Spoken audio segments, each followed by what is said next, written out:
Okay. We're here in Taichung, Taiwan with Courtney Donovan Smith for our first in-person interview in Taiwan during our Talking Taiwan election tour. You're listening to Talking Taiwan with your host, Felicia Lin.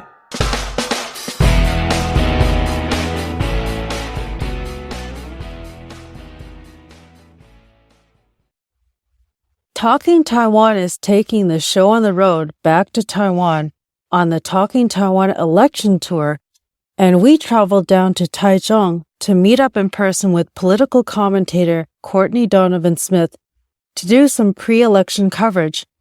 We talked about the backgrounds of the three presidential candidates and their running mates, the opposition unity ticket between the Kuomintang and Taiwan People's Party that fell apart, and how at one time it looked like Taiwan's 2024 presidential election could have been a four-way race, but Terry Guo, the founder of Foxconn, withdrew from the presidential race. To learn more about the candidates and their policies, be sure to check out episode 270 with Courtney about the presidential debate. After the election results are in, we will bring Courtney back to share his post-election results analysis with us. So, welcome to the podcast, Courtney. Yeah, it's great to finally meet you in person. Yeah, definitely. I mean, I've just gotten used to your voice and seen you on Zoom calls, and I know. I feel like I already know you. Yeah. Well, the presidential election is like a week away, so I thought we could talk a little bit about the candidates and where we are right now with all that. And since I don't think I've actually done an episode where I've talked with one of my guests about who the three candidates are and their running mates and so on. So I thought maybe we could talk about a little bit about the backgrounds of the candidates. Sure. Yeah. Yeah. Where would you like to start? Well, let's start with number one, right? Number one is Wen-je, right? Yeah. So I don't know how much your audience knows about the backgrounds of the characters, but basically, Wen-je, he was a big force in modernizing Taiwan's organ transplant technology and systems that they applied here. And so he became quite famous in the medical profession. Now, he early on, in the early 2000s, he would help raise money for Sui-bian. So he was more associated with being pan-green. So he built up something of a following for his political views of all things. Yeah. And then in 2014, there was the Taipei mayoral race.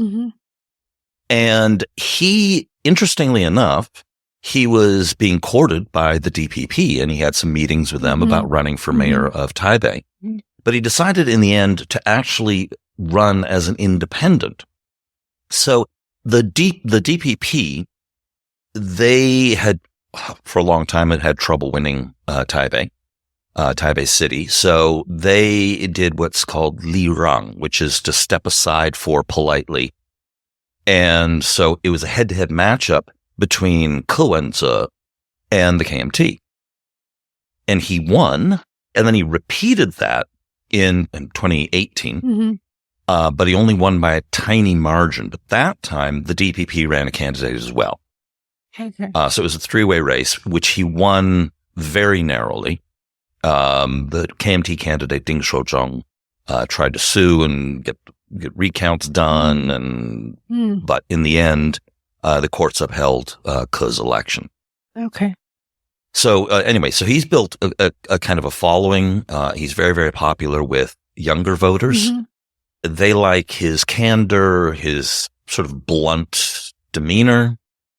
Older voters can't stand him for the most part. Right. He's also very savvy with social media and the TPP, the Taiwan People's Party, that he now is the chair of. And so basically, once he hit the age of 50, his support just drops off a cliff. We can't talk about the polls, but let's just say Yes. very, very low. Right. And so when was the Taiwan People's Party established? Yeah, he founded it in 2019. Okay. And he's been the chairman of the party ever since it was founded. So it's basically, it's a little over a 4-year-old party, which interestingly, they were talking about a unity ticket with the KMT. Yes. That actually happened before. A 4-year-old upstart party, Oh, the People's First Party. yes. And Yes, right. I remember they, this. and eventually they did come up with a unity ticket with James Song of the People's First Party. Right. He was the vice presidential candidate, but Right. that kind of proved to be the beginning of the end of the People's First Party. Right. Because it was hard for voters to differentiate between the KMT and the People's First. Right. So, Right. That was the James Song Lianzhen ticket. Yeah. Yeah. Mhm. they also, the DPP and the KMT also changed the way that elections work for the legislature to first pass the post. And of course, their parties were better funded Mm-hmm. and they had candidates that were more likely to win in first past the post. And that was the other thing that kind of killed off the People's First Party. So let's talk about number 2 then. Let's go in order. Right. So number 2 is Lai-Ching, right? Interestingly, he's also in the medical profession. Mhm. Unlike a lot of countries, which generally go with lawyers, Taiwan actually has a lot of politicians who have a medical background. Yeah, that's right. And I haven't heard of that being a very common thing overseas. It seems like Taiwan is definitely a disproportionate number of former medical professionals in politics. Yeah. And you'll even see, doctors being consulted their political opinion online, and they get followings for their political punditry, which is, hard to imagine, say, in North America. Yes. Right. So what does orthopedic Dr. Bob Jones think? It wouldn't occur to anyone, Huh. So he started out off in politics in the 1990s and sort of rose up and, won various elections. And interestingly, he's never lost a public election. Oh, interesting. He did lose in the DPP primary to Taiwan in 2019. But in a general election, he's never once lost. Oh, interesting. And that's a record going all the way back into the 1990s. Now, very famously, as the mayor of Tainan City, there was this situation where the speaker position was clearly a bought-off position. And Lai refused to, go, because they have the Q&A sessions, between the mayor and the city councilors. And Lai refused to attend until this was dealt with.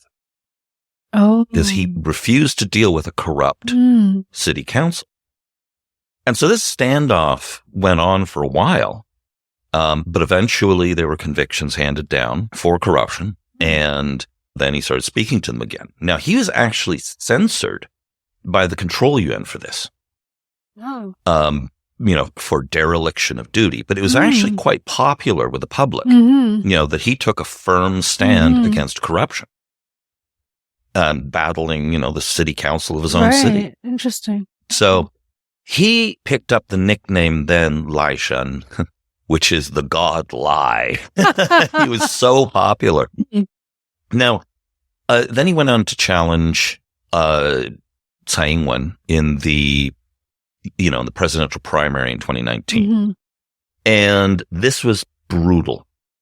It was a very, very brutal political fight. Because then both sides came out of it looking kind of dirty.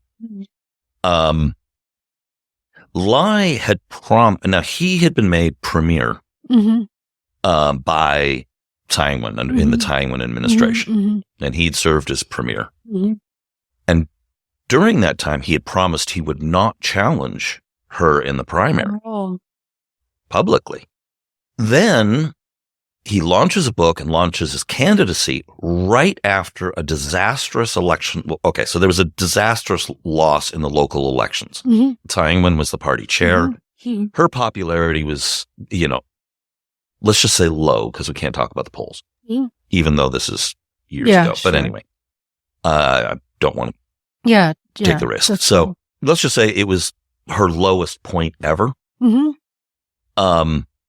And she was really in a bad position. She had to resign as the party chair to accept. I remember all this. Right. Okay. So she resigned as chair to take responsibility for this massive loss in local elections.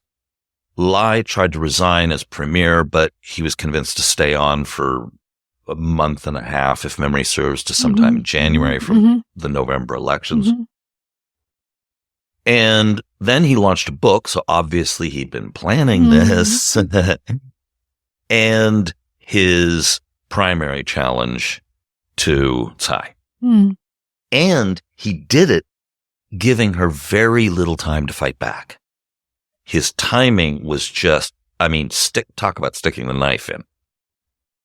There was a very short amount of time, and she hadn't been doing any campaigning yet because the presidential election was far away. And generally speaking, an incumbent president doesn't face a primary challenger, right? So he launched this attack on her, and it was like a week or two or something before the primary was supposed to be held. Oh, I see. Yeah. So what did the party do? They delayed the primary. And then they delayed it again. So what this did, because Lai was going to kill her, Tsai then went into campaign mode. And she started going out, building up support. This bought her the time to corral the troops and, get everyone back on her side. And then they had a debate, and she mopped the floor with Lai, frankly, in that one. And she beat Lai in the primary. Now, obviously, things were extremely tense between the two. Sure. The party was split. Even the new Tide faction, of which Lai was a portion, he blindsided them. And so they were kind of, caught off guard. Okay. So, and Lai is a member of the new Tide faction. Right. And they're famously disciplined, and, he blindsided them. Some of them were like, they basically were just like, they're running around with like chickens with their heads cut off. Some were supporting Lai, some were supporting Tsai, some were throwing their hands up in the air. Oh my God, party unity, party unity. Yeah. And then others just sort of ran for the hills and buried their heads in the sand. Like, I don't know what's going on, So now, by taking the premier job, his nickname of the god Lai has been used less since then. And the reason is because the premier is often kind of used as a punching bag. It's a kind of a punching bag position, meaning that the president is kind of above the fray. And then is supposed to handle things like defense and, foreign policy. But the president also has a lot of influence, of course, over the cabinet and appoints the premier. So it's kind of an unusual arrangement. But in theory, the premier is taking care of all domestic policy, running day-to-day things, managing the cabinet. And so, if the government is doing things that are unpopular, the first line of defense is blame the premier. Okay, right. But he still remained popular. Yeah. Not quite to the godlike status as before, but he's consistently been one of the most popular politicians in the country.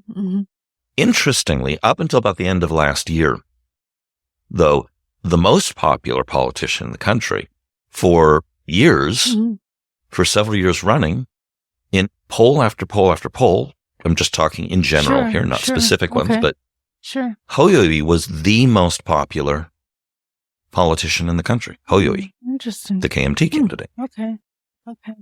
And then eventually then Lai-Ching became vice president too, right? Yeah, so that's a story. So Lai and Tsai, obviously there was some bad blood here. Yeah. But eventually, in the interest of party unity, they were brought together on a unity ticket. But frankly, for a long time, when Lai was vice president, like the first year or two, he was clearly in the doghouse. Yeah. He was given tasks. He was basically just a ribbon cutter, Finally, after a while, he started, and I think Tsai realized that she needed to groom him for the future of the party. And that having him cut ribbons at little events is probably not the best thing for the party. Right. So she started giving him more weighty roles, including diplomatic trips and, that kind of thing. Mm-hmm. So that he could build up some foreign policy credentials and so on and so forth. So yeah. And they, on the surface, now their relationship looks like it's fine. Yeah, especially which that may or may not be the case. Well, they did it for the camera, right? Because there's a recent commercial, the on the road concept, where they're on this road trip, and pretty interesting. There was some telling things there, though, in that video. And then there was that weird bit where Tsai was going on about, like, what if I had an ear cut off and I had both ears cut off? Like, what? Yeah. But there was that weird interchange where it was, when Lai asked her, like, well, what did you think of me? And she's like, you're more fierce than I expected. Yes. And I thought that was weird. It was like they didn't know each other in a way, Yeah.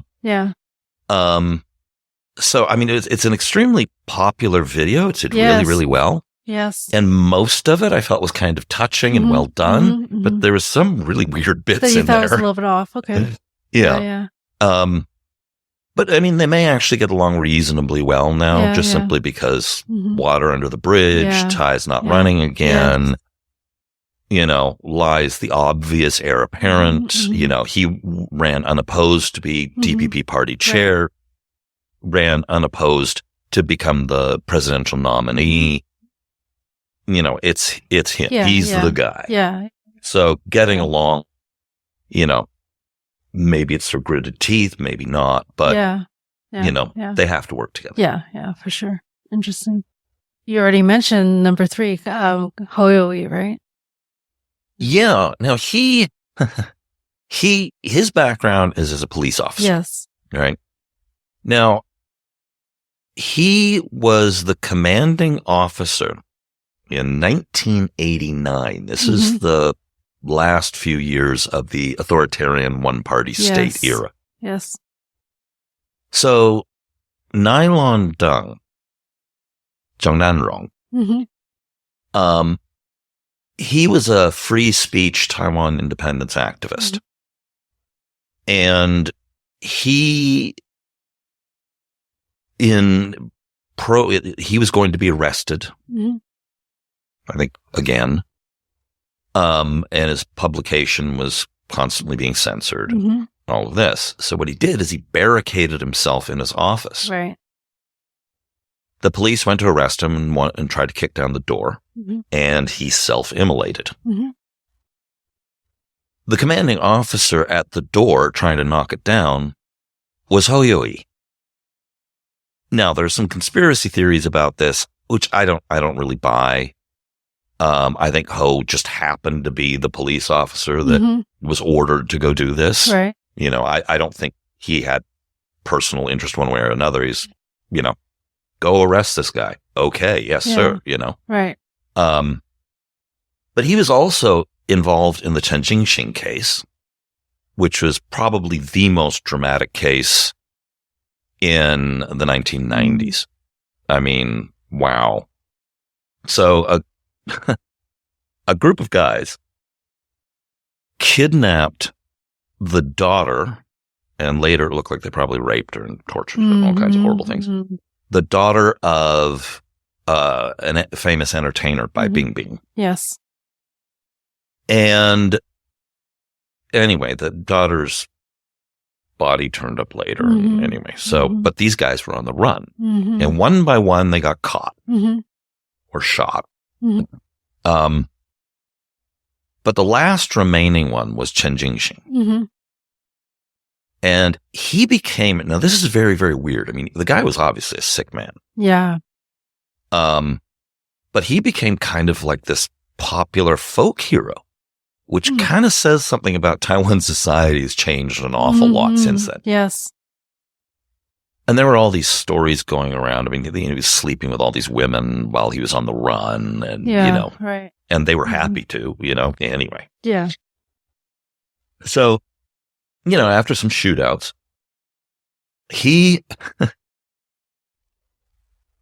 this is crazy. So he decides that he's going to take a family hostage. And very specifically, the family that he wants to hold hostage is a South African family who worked at the embassy, at the then embassy, but South Africa had just announced that they were going to sever ties. He wasn't the ambassador. He was, naval attaché or something like that, right? You can look it up. I forget the exact title he had, but, and so he goes into the house, takes them hostage. Now, his reason was he wanted to kidnap a hello, meaning a foreigner. Oh. Ikahalo. Oh, okay. Right. Okay. A hello. That was his term for foreigner. Okay. Obviously, I remember that being a hello myself. Right. So, anyway, so there was this long standoff. One person did get shot, but Hoyoi was the one handling the negotiations, trying to get him out. Interestingly, Frank Xie also got involved in this, who later ran for president on the DPP side. Yep. He was also premier for a long time. He's now the de facto ambassador to Japan. So Hoyoi was the commanding officer trying to handle the negotiations. And they were eventually successful. One person was wounded, but eventually they got him out. Now, the press kept tying up the phone. This is pre-internet. Right. Yeah, the 90s. But one of the controversies is the press kept clogging up the phone line so that Ho, and trying to negotiate had a lot of trouble getting through. Wow. But anyway, eventually that was successfully brought to a conclusion. Ho later became the top cop in the country. Might have been then. I can't remember. I don't think he was yet. I think he was in the area or something like that. Again, you can look it up. This was a long time ago. Yeah, sure. He became the top police officer in the country. He was courted, actually, by Chen Sui-bian about possibly joining the DPP and becoming a DPP politician, which he turned down. He had been a KMT member when he was young, the 70s or 80s or something, but he let the membership lapse.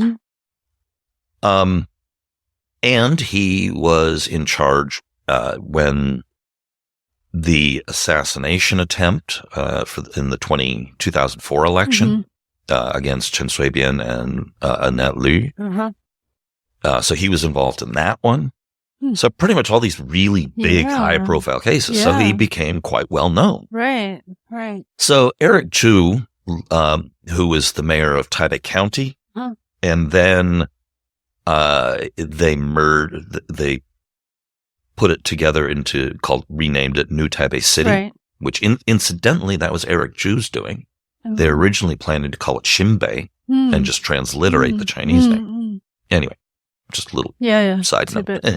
So, Eric Chu, then originally Taipei County Commissioner, but now New Taipei City Mayor. So, because of the size of the city, by population, you're allotted a certain number of vice mayors. And he picked Hoyoi, who accepted. Then, Eric Chu ran for president in the 2015-2016 election. And so he took a leave of absence to run for president and appointed Hoyoi as the interim mayor. Right, right.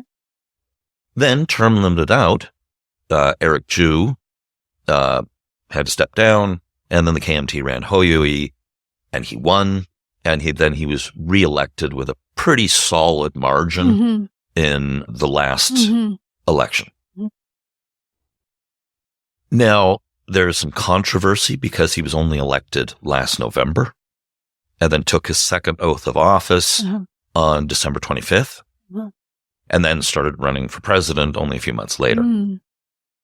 Now, if you remember, there was a lot of controversy in 2019 when Han Kuo-yu was elected Kaohsiung mayor, and then a few months later. Yes. Now, Ho's counter argument is that with all of his time as deputy mayor and as mayor, he has, and he's also served one term. Yeah. Whereas Han Kuo-yu had, Daniel Han Kuo-yu, he'd been in office for just a few months. This was his first election. He hadn't served any other civil service posts in Kaohsiung before. So the Ho camp is saying that, no, I've really put in the work and all of that. Right. So, no, how you feel about this tends to be partisan. Yeah. Right. Yeah, Is this seems reasonable like for him to do or not? Yeah. It doesn't seem like he's gotten that much backlash about that, right? Not too much, but I mean, that's definitely been a fairly regular line of attack against him. Right. Yeah, no, that's interesting, the comparison between like what happened with Han Kuo-yu and then Ho Yo-ii. Yeah.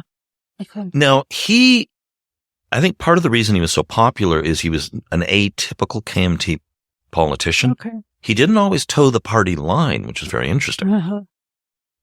And so he would, for example, the party would say, do a flag raising ceremony. And then he wouldn't.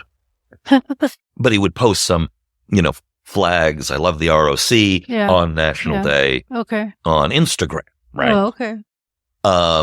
He happily attended President Tsai's inauguration, saying it's an honor. And this is the president, whereas a bunch of other KMT politicians boycotted it. And so he did, things like this. During the referendum, there was 4 referendum questions asked during that vote. He basically posted up on Facebook, the party line, the DPP, had 4 yeses and KMT had 4 noes. It was the other way around. Anyway. But, there was a straight party line, and he posted up on Facebook that everyone should make up their own mind, which infuriated a lot of people in the KMT. So he built something of an independent image. However, that's all out the window. Yes, we know that, since he's been running for president. Yeah, well, he clearly didn't know very much about foreign policy or China. So he's basically taking Ma Ying-jeou's path, lock, stock, and barrel. He has repeatedly said, I'm just going to follow the Ma Ying-jeou path on relations with China. He wants to revive the Cross-Strait Services Pact that Ma negotiated, which would open up things like, because there's no real clear distinction between the government and the private sector in China. So if that pact had gone through, they could have bought out, they could buy out media. They were allowed to do that. They were allowed to buy publishing houses, movie theaters. And this would just been, the United Front would have just had a field day, and now he's talking about reviving this. Now, it's a little bit unclear whether it would be a renegotiated version or whether it would be the same. Zhao Xiaokang, his vice presidential candidate, I believe, said some things about, there would be some controversial aspects would be addressed. The problem that Ho had is, I don't know if you watched, but the support levels, Ko was a little bit ahead of Ho for a long time, and then they were sort of bouncing around pretty even with each other. Right. And then 2 things happened, and this was the week of the negotiation with Ko and the TPP. Right. The KMT or the Ho campaign made 2 strategic moves. Now, a lot of people, because Ho's support suddenly jumped significantly. Right. Now, a lot of people think that had to do with Ko not looking good in the negotiations. Right. I don't buy that. That may have been a small element. I think the real thing that made the difference is the party announced 2 things. They were going to put Dan Han Kuo-yu on the party list for the legislature in the number one slot. And when the KMT does that traditionally, that means they want him to be the speaker of the legislature. Yeah, that's interesting. To say the least. And they took one of the co-founders of the new party and Deep Blue. He's also the guy who founded the Blue Fighters, a grouping of primarily, not entirely, but kind of deep blue KMTers and politicians, a lot of them based in the north and a lot of them from 49er families that fled the Chinese Civil War. And he's also a major media personality and owns the Broadcasting Corporation of China. He has a TV show on TVBS. So both him and Han Kuo-yu have big followings within the KMT. So what happened is that after those two decisions were made, the support from within the KMT jumped dramatically. And that explains the rise in the poll. I think that's really where that was. I can't talk about the numbers, but let's just say it was dramatic. He had low support prior to those two decisions being made and very high support after those two decisions were made. And now for a short break. Talking Taiwan is the longest running Taiwan-related podcast and currently the only independently produced Taiwanese-American English-language podcast in the world that covers political news related to Taiwan. And we're getting ready to take the show on the road back to Taiwan in January to cover Taiwan's presidential election and to interview some special guests while we're there. We're calling it the Talking Taiwan Election Tour, and we'd like to thank all of our generous donors and supporters who have helped us to reach our first fundraising goal of $5,000, which will be doubled to $10,000 by Patrick Huang. This means that we are nearly halfway to reaching our overall fundraising goal of $25,000. We'll be working with seasoned political commentator Courtney Donovan Smith, who will be sharing his analysis of Taiwan's presidential candidate debate. In fact, that will be our first episode of the new year. In January, we'll be headed to Taiwan, where we'll be meeting with Courtney in Taichung for some pre-election coverage, and then of course, there will also be a post-election discussion episode. There's still time for you to support the Talking Taiwan Election Tour. Help us get the show on the road by making a contribution to our GoFundMe campaign or at talkingtaiwan.com/support. We thank you for your support. You make what we do possible. So you brought up Joshua Kong, so I thought we could also talk about the vice presidential candidates, right? And then maybe tell my listeners a little bit about also, because we mentioned that he was involved with the new party, right? And, Joshua Kong. Yeah. Yeah, so he was one of the co-founders of the new party. Right. He ran for Taipei mayor under the banner of the new party. Now, it is worth keeping in mind that while the party today is associated with being way, way, way, way back past blue into deep red. Yes. You know, they want to reunify with China quickly. They're very, very tied in with China. In the 1990s, when the party was founded, and Zhao Xiaokang was called the golden boy of politics, because he was very popular. He was rising really fast in the ranks of the KMT. Now, he and some others founded the new party. And initially, actually, it was a very popular party. You know, they won a lot of legislative seats. It was easier in those days because it wasn't first past the post voting, but they were kind of viewed, I mean, like the KMT, they were pro unification someday anyway. But they were initially perceived actually as being kind of a cleaner KMT, less corrupt KMT, more ideologically pure Okay, KMT. right. I can see that. Then in the late 90s, so in 94, 96, 94, he ran for Taipei mayor and lost to Sui-bian in a three-way race. He was representing the new party. And he eventually quit the party, and the party started falling to pieces as there was tons of infighting. Right. And the really deeply pro-China faction won out, and then they kind of faded into near irrelevance, which is where they're at today. And then he pursued his whole media career. Right. So now he's very eloquent. He's a very smart guy. He says he appeard on the Night show with Hello. They've changed. It's no longer Brian hosting the show. He said that he did believe in unification with China, but he said that because the systems are too different right now and, China's communist, he said he's talking about in decades or centuries. So, interesting. That's what he's saying now. Okay. So, yeah. So that's kind of where he stands. He's very, very blunt. He's old school 49er. Yeah.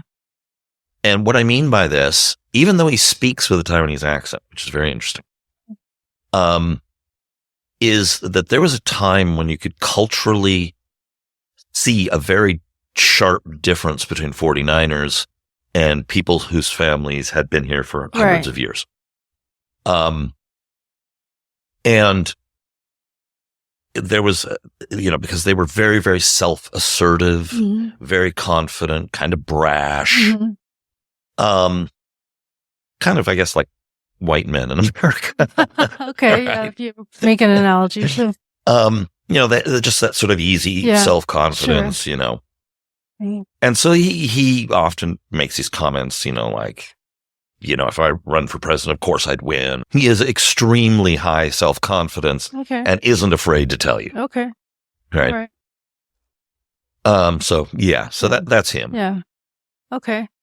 So I guess moving backwards, then Lai-Ching to his running mate, Bi Kim Xiao. Can you tell us a little bit about what her background is?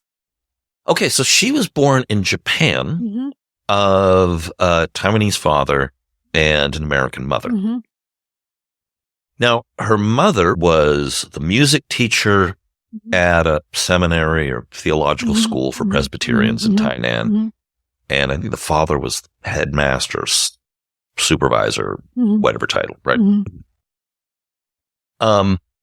And so if you actually look at her name, her given name means beautiful musical instrument.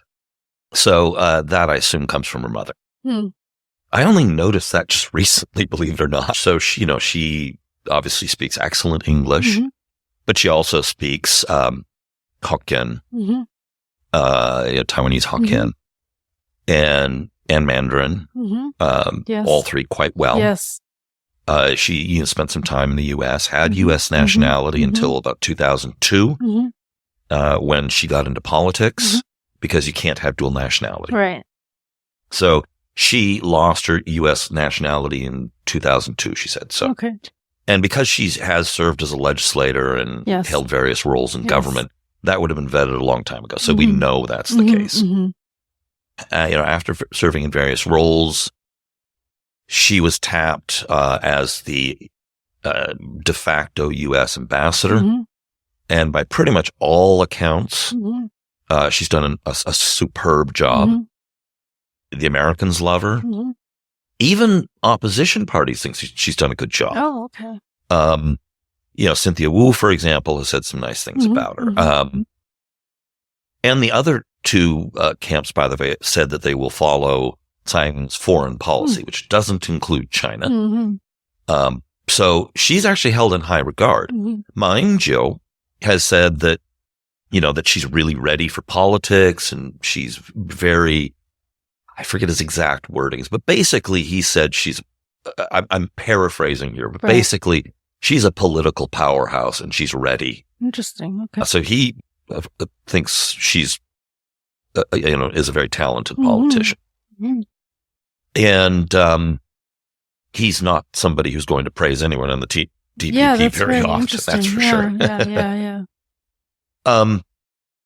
So yeah, she's very well-rounded in the sense that she's served in the legislature and the executive branch. So she knows she's strong on domestic issues. She's also strong on international issues. She has a lot of experience in running in elections, but she can also negotiate with powerful figures in Washington, D.C. So she's kind of the whole package. Yeah.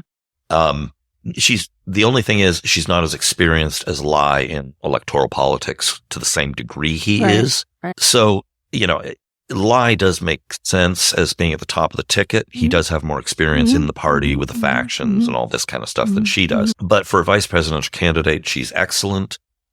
And I think, a little bit more experience, and I think she'd be an excellent presidential candidate.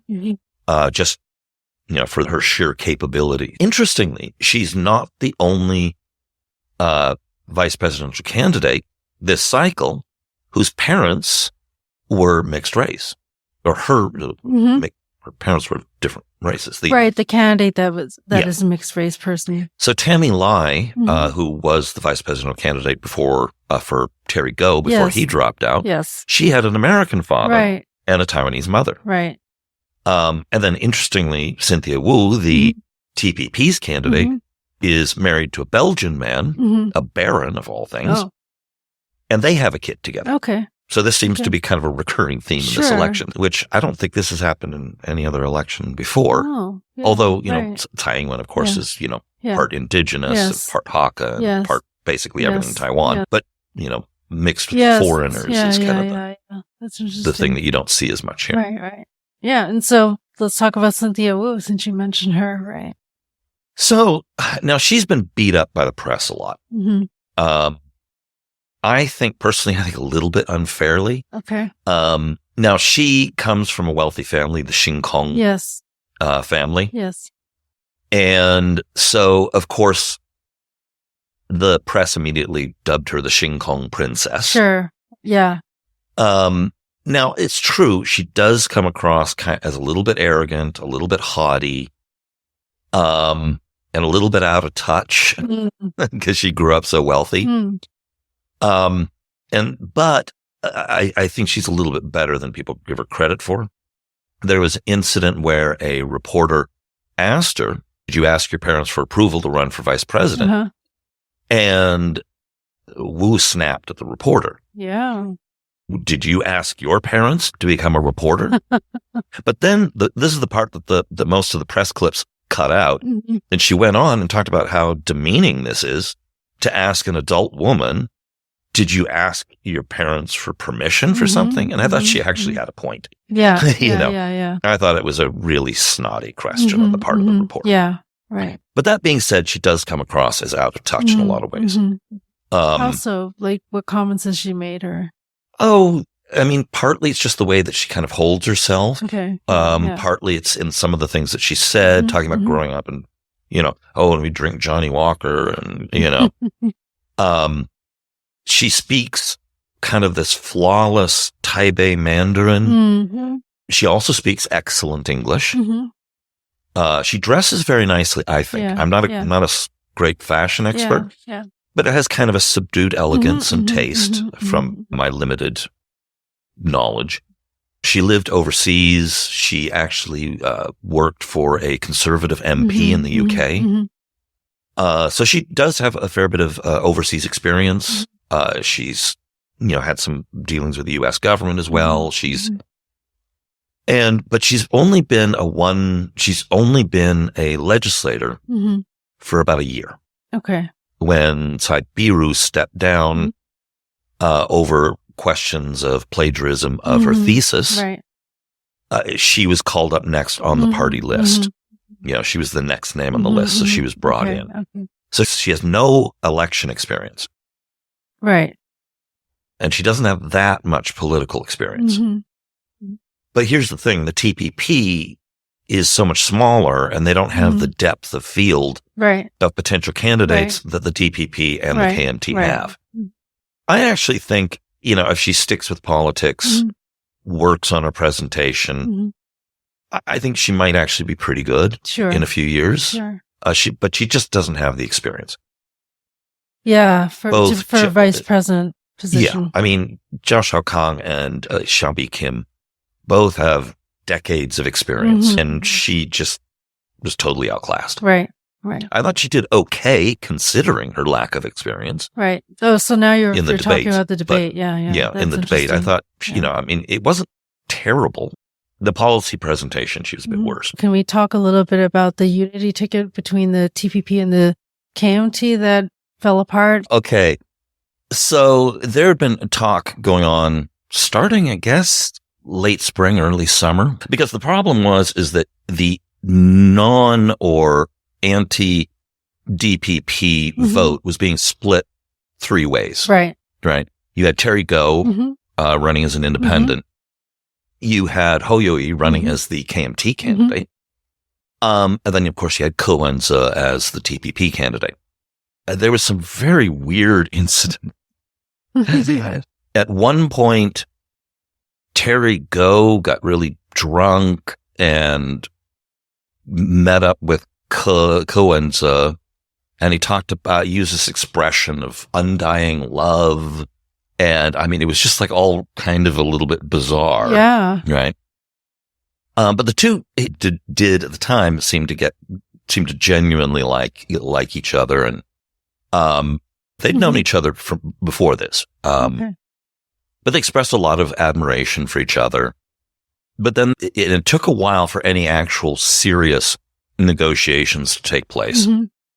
But then there were these discussions between the KMT and the TPP. Right. And it was kind of just bizarre. But finally there was a breakthrough. And Wen-je got involved, and because it looked like it was just going to go nowhere. Right. But finally, because the KMT, they wanted their format for how to decide it, and all their proposals were like, we need, people to vote in a primary. And that's not the way primaries are normally done in Taiwan these days. They're usually done by opinion polling. Ke said he wanted it done by opinion polling, like normal primaries are done here. Now, each one favored the other. The KMT has this massive get out the vote ground game that they can rely on, which, the much smaller Taiwan People's Party just doesn't have access to. But opinion polling, at the time, Ko Wen-je was leading Hou Youyi in the opinion polls.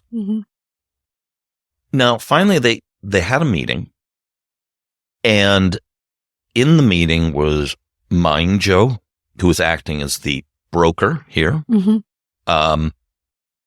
KMT party chair Eric Chu, and Hou Youyi, and they were meeting with Ko Wen-je. And then, of course, they had a bunch of staffers. Well, the KMT kind of outmaneuvered Ke. And what they did is they said, well, we just want to meet the four of us alone. And by doing that, got all the staffers out of the room. And then the three of them basically ganged up on Ke. Oh, interesting. Yeah. So eventually what happened is they kind of wore him down. Now, he'd made an offer that if he won by just within the margin of error, then he would let Ho be at the top of the ticket, and then he would be the vice presidential candidate. But anyway, they sort of badgered him, and finally he agreed. And when he went, but the thing was, this is how he described it himself afterward. He said eventually, they just kept going and going, and finally he was just like, okay, fine. What did he agree to? So they were going to do some opinion polls. Right. If he only won by the margin of error, then he would still let Ho be at the top of the ticket. Right. Then everything fell to pieces because the KMT said, oh, well, that means they sort of disputed this a little bit, but it sounded more or less like what they were trying to do is 3% plus or minus, which is a 6-point spread. Right. And Ke went, whoa, that's too big of a spread. Yes. Right? Yeah. So Terry Go comes. And then he tries to set up a meeting between all of them. And then there was this comedy of errors where all the people were showing up at different places. And, and the KMT didn't want to meet at Terry Go's house, but they're waiting for him there. And then someone went to the Wen-je Foundation waiting there. And then finally they booked a room at the Hyatt Hotel. Uh-huh. And what happened next is they had this... one side, I think it was, I actually forget which side this was, but so Terry Go has brokered this, right? And they've got this room, but one side insisted doing it publicly, these negotiations, Mm-hmm. which sounds, I think it might have actually been the KMT, but this sounds more in character for Ke. Mm-hmm. I'd have to go back and check. For some reason, I'm flaking here. But anyway, so at the end of the day, the decision was made to keep the meeting public at the Hyatt Hotel in front of all these reporters. And it was a disaster. Yeah. It just turned nasty. Yeah. Wow. At one point, Ho was reading Ke's messages. Now, Ho asked Ke before, said, can I read your messages? And this is about Terry Go. Mm-hmm. Oh. Right. And Ke had messaged Ho that they're going to have to come up with some formula, a face-saving formula for Terry Go. But the whole thing sounded really condescending to Go, who obviously was really upset about this. And then Go gets up and just anyway, so the negotiations start going on, and then Go just gets up and leaves. It was just bizarre. There was this incident where Terry Go, one of his spokesperson, was dominating the mic for some reason. And this woman from the KMT side, came over and they started fighting over the mic. and while she was trying to get the mic from him, he later accused her of trying to sexually harass him. Oh, wow. In the struggle for the mic. Yeah. And anyway, so she just finally went up to the stage and, grabbed one of the candidates' mics and started speaking into it. Wow. And there was these back and forth. There's a whole lot to this.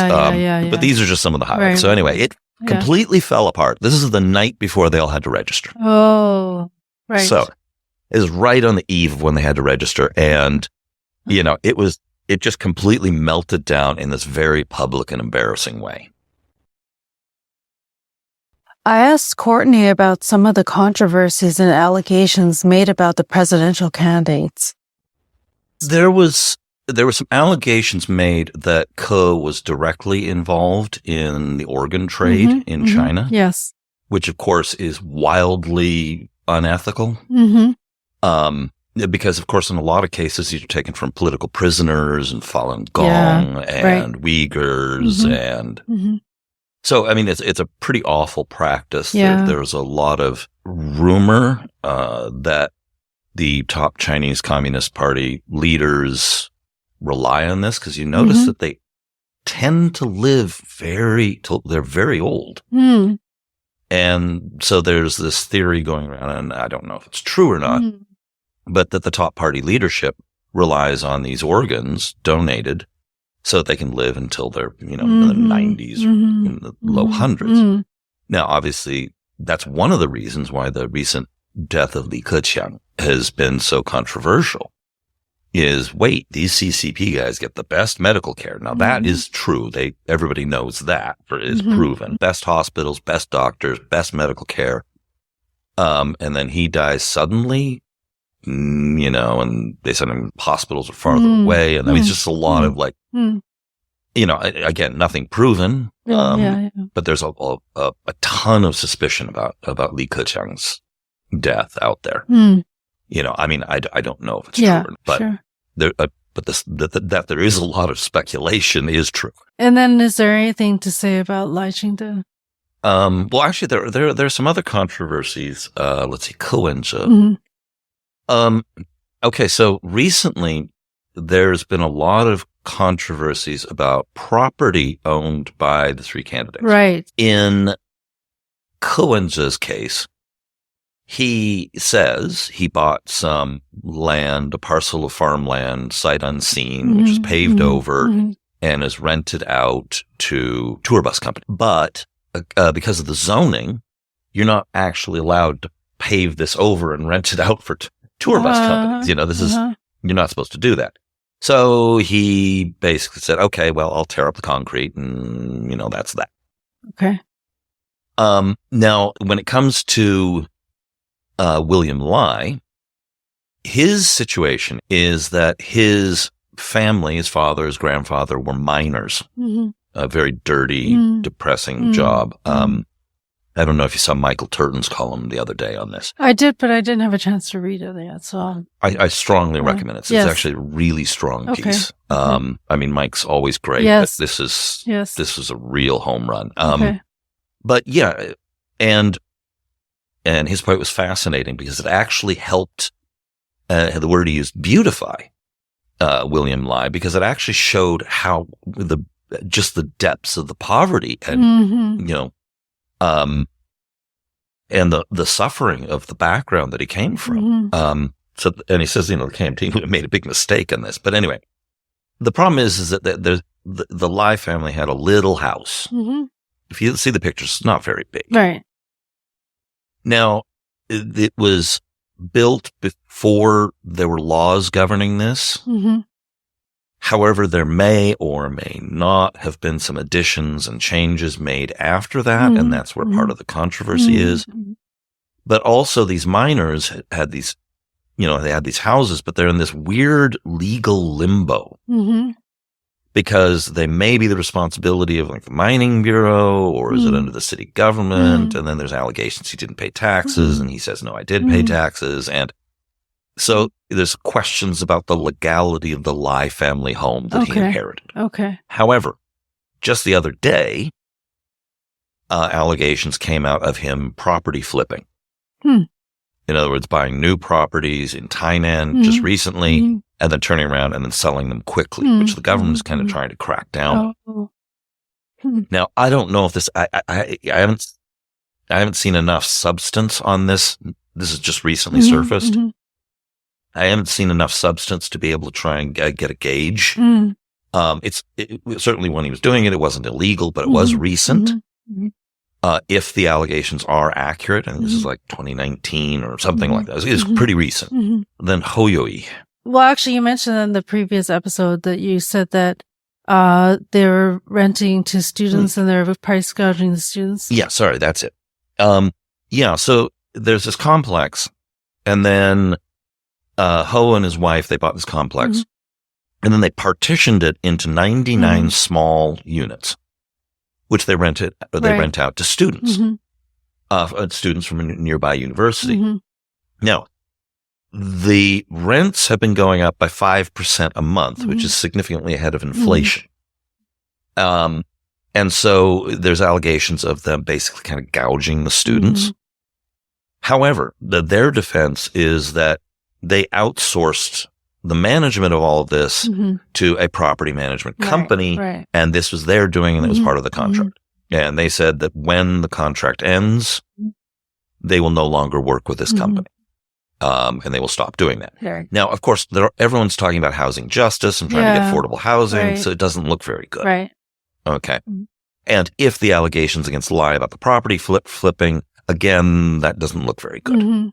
Now, however, I think one thing that should actually be pointed out here is that all of these allegations and all of these things going on are not 100% legal or 100% ethical, maybe, but they're extremely common here. Yes. Right? This is, I can just look out my window and I can see a ton of illegal structures. Sure. Right? Yeah. Or illegal add-ons to buildings. Right. Or things that, land that's been paved over and shouldn't have been, Or, they're building all these new high-rises down there, and of course a lot of those are going to be bought and flipped. And a lot of them by politicians, Sure. So, well, none of these allegations are necessarily great. They're not uncommon. Right. things in Taiwan. Right. There are a lot of homes like Lai's who are, kind of these weird legal limbos. Yeah. So I kind of feel like these are mountains and molehill here. Sure. Other allegations, the Hoyoi faced what's called the An case. And this was during the COVID time. A child became very ill during the COVID period. And they called emergency response who took, I think it was 80 minutes or something to show up. Right. Yeah. And the child died. Now, there's not necessarily any proof that was what caused it, but it certainly looks bad. Yes. However, what really got people upset was how Ho responded. Right. He kind of stonewalled the public and the family of the child and stood up for the city government's response and for the first responders. And now it would be in character for him. I mean, he's an ex-police officer. Yes. And so he's going to naturally want to stand up for the team and show his loyalty to them. Not very popular with the public, though. Right. So there's that. I think Lai's biggest liabilities come from there was a lot of bad blood left over after the 2019 primary against Tsai Ing-wen. He's pretty clean. I think all three of them are actually pretty clean. Okay. And then, of course, they're throwing out all kinds of other dirt as well, but they're more just sort of political dirt. Yeah. Like, you're incapable, you're not using your brain, this kind of stuff. Right. Those are the ones that have kind of stuck and gained a bit of traction that are very specific to them individually. Again, nothing's been proven about Ke and the organ trafficking. Right. If that were true, that would be genuinely awful. Any other, the observations, the things that you want to share that you've seen with this presidential campaign, since it's a week before the election?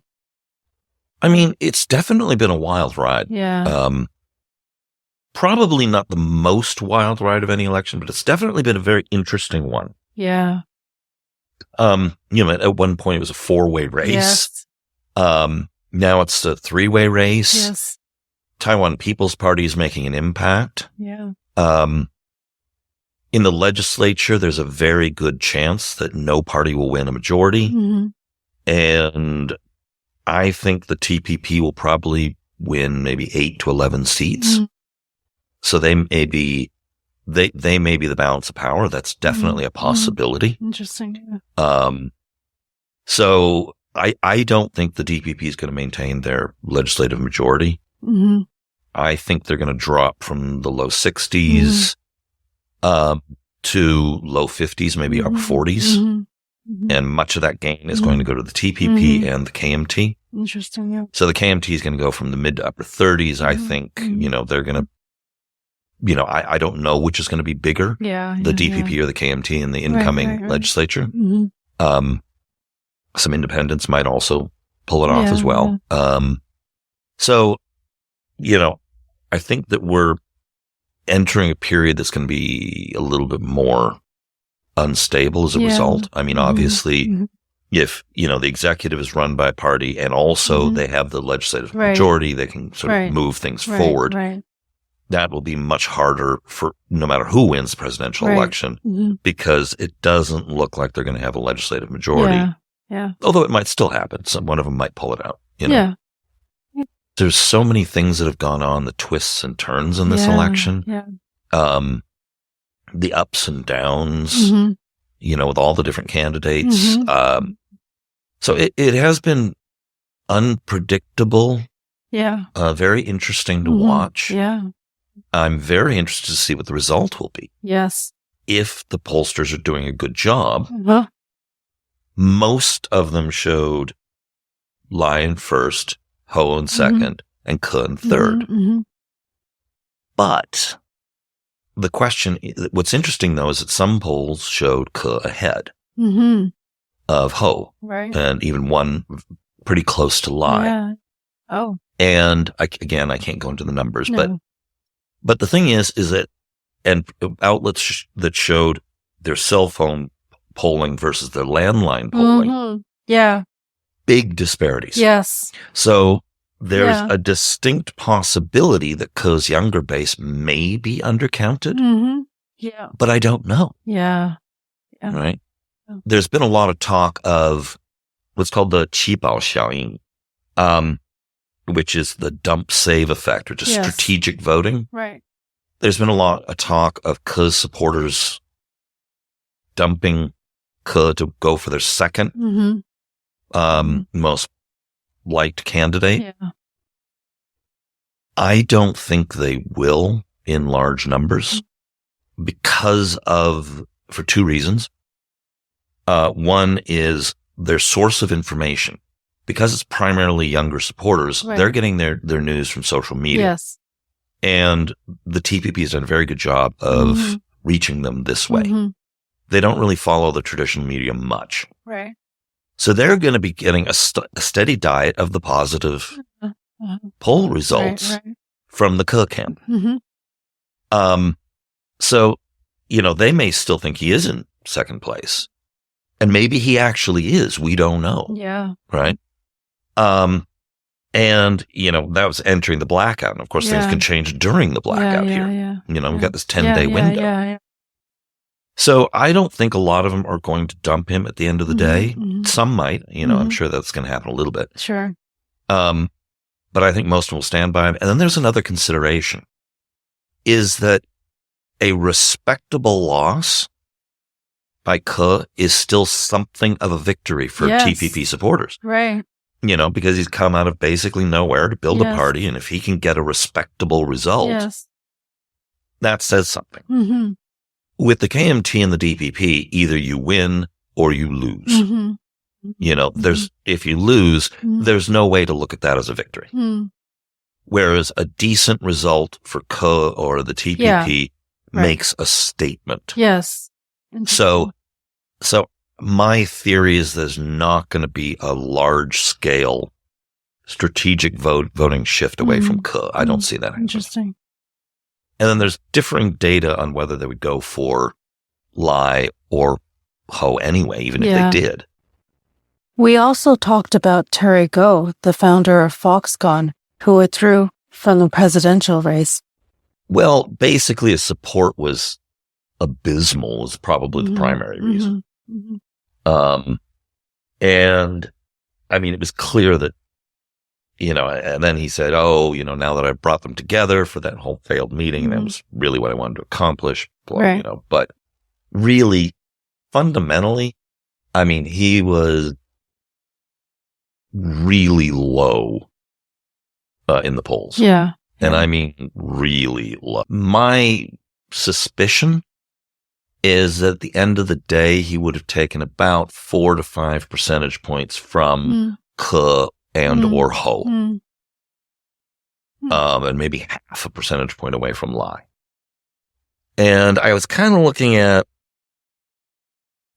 the end result of the last time James Song ran. I mean, he maintained some support to the end, but it was, 4% or 5% or something like that? I mean, but he was, he was polling at better than that, but he lost a chunk of his support in the end to dump save effect. Thank you so much, Courtney. It's always your wealth of information in making this clear for my listeners. So hopefully for people who are not really following the election that closely, maybe this is like a little more enlightening for them to know about the background of the candidates. Well, I hope it helps. And thank you so much for coming to Taichung. Yeah, my I'm pleasure. honored. Yeah, no, it's our pleasure. Yeah. So I think this is going to be a very interesting election. Yeah. And, going to be spending a lot of time looking over the results. That's for sure. Yeah. We look forward to having you back on after we know the results and we could talk a little bit more about that. Yeah. There's still some big mysteries. I mean, they don't do a lot of polling on the legislative races, for example, only a few key ones. So how that's going to turn out is, Yeah. I have some estimates, but it's really hard to predict. So I think this is going to be a very interesting race. Okay, great. Thank you very much. And thank you. I've been speaking with Courtney Donovan Smith about Taiwan's 2024 presidential election. If you haven't already done so, I recommend you listen to episode 270 with Courtney about the presidential debate. So what are you waiting for? To support the Talking Taiwan election tour, visit talkingtaiwan.com/support or share this episode with a friend. Now it's time for you to show us some love. Rate us on Spotify, or if you're listening on Apple Podcasts or Audible, leave us a review there. It helps others to discover Talking Taiwan. To learn more about any of the items mentioned in this episode, visit our website, talkingtaiwan.com. There we'll list any related links. Thank you for listening to another episode of Talking Taiwan. I'm your host, Felicia Lin. Talking Taiwan is brought to you by Forumosa.com.